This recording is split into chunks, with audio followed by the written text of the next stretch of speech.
What if we told you the US is deporting migrants, not to their home countries, but straight into one of the world's most notorious mega prisons?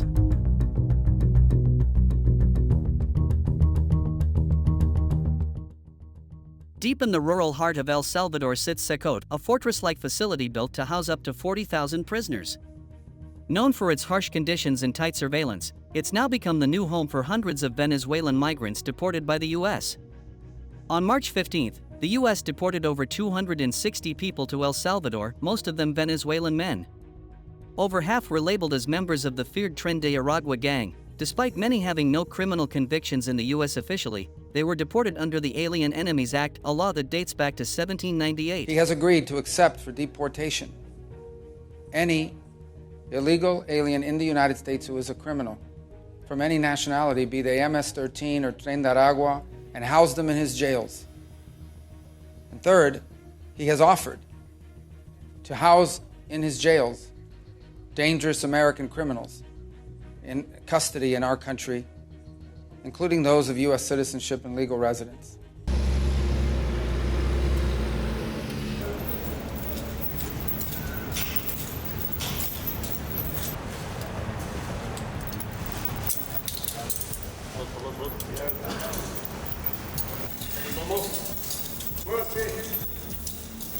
Secot stands for Terrorism Confinement Center in Spanish.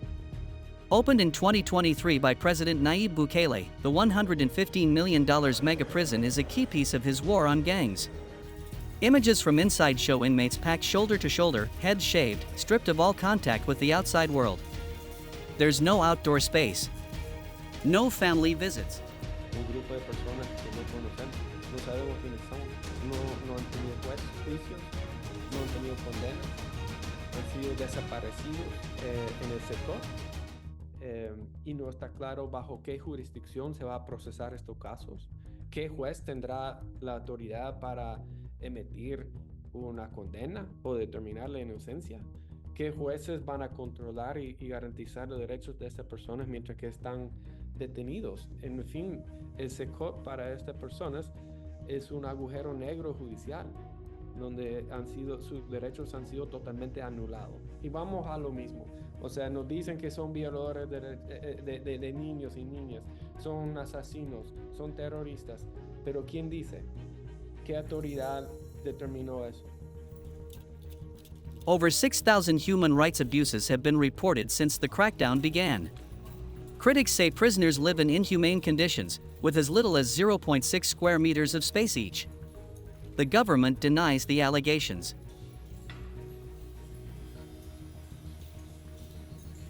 Ese trato que hizo el presidente Bukele con el presidente Trump es un trato de facto hasta ahora, porque un acuerdo de esa naturaleza tenía que ser ratificado por la Asamblea Legislativa. Y las deportaciones fueron efectuadas desafiando un orden judicial en Estados Unidos. Entonces tenemos dos mandatarios que están pasando por encima de los poderes del legislativo y judicial en sus países respectivos para cometer una violación de derechos humanos en este caso.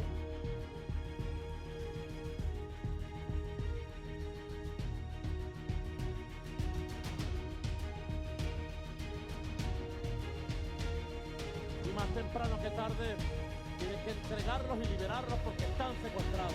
No han cometido ningún delito en El Salvador ni en Estados Unidos. Con prostitutas, con PlayStation, con pantallas, con drogas, con teléfonos, con celulares, con computadoras, y a los custodios y a los soldados los tenían durmiendo en el suelo, los tenían al revés. It is the center of confinement for terrorism. It is a mega prison built during the state of emergency decreed by President Bukele. It was constructed through direct and secret contracts. Nobody knows much about it, but it was built very quickly. It is one of the largest prisons on the continent and has become the public face of Bukele's security policy. It is the focus of producing videos, photos, and content for government propaganda.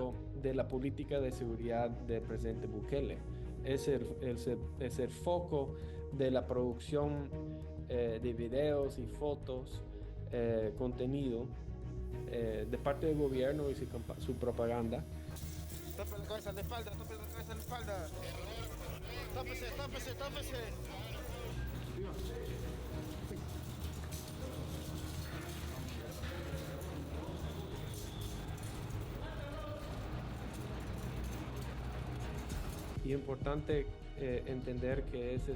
It is important to understand that it is the most opaque prison in the region. The information we have from Sakot comes from the government. They themselves carry out acts similar to torture. The lights are on 24 hours a day. There is overcrowding that does not meet international standards. They do not have access to their families or lawyers. They are only allowed out for half an hour a day. They don't even have books inside. It is a prison built to punish and with the intention of being brutal. It is a prison designed for indefinite detention. It is similar to a penal colony.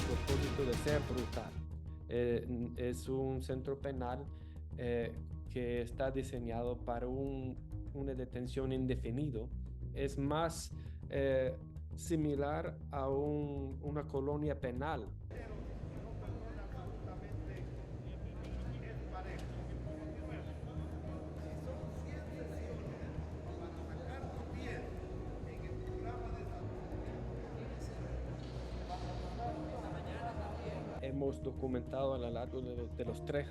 Throughout the 3 years of the state of emergency, we have documented the practices of mass arbitrary detentions, illegal detentions, and systematic torture in penal centers. Intentionally cruel and inhuman conditions and a lack of access to food, water, hygiene, and medicine, combined with physical torture that has led to the torture of at least 367 people, according to our findings. But probably many more. La tortura física ha producido la muerte de por lo menos 367 personas según lo que nosotros hemos podido verificar, pero muy probablemente son muchos más. Supporters call Bukele a visionary. Detractors call him a dictator.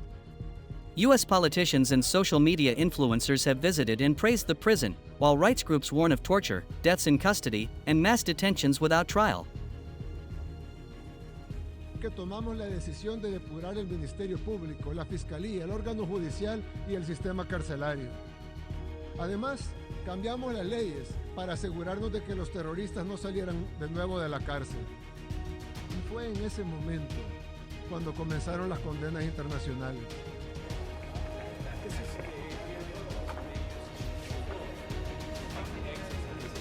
The U.S. reportedly paid $6 million to El Salvador for this deal, raising tough questions about accountability, legality, and human rights.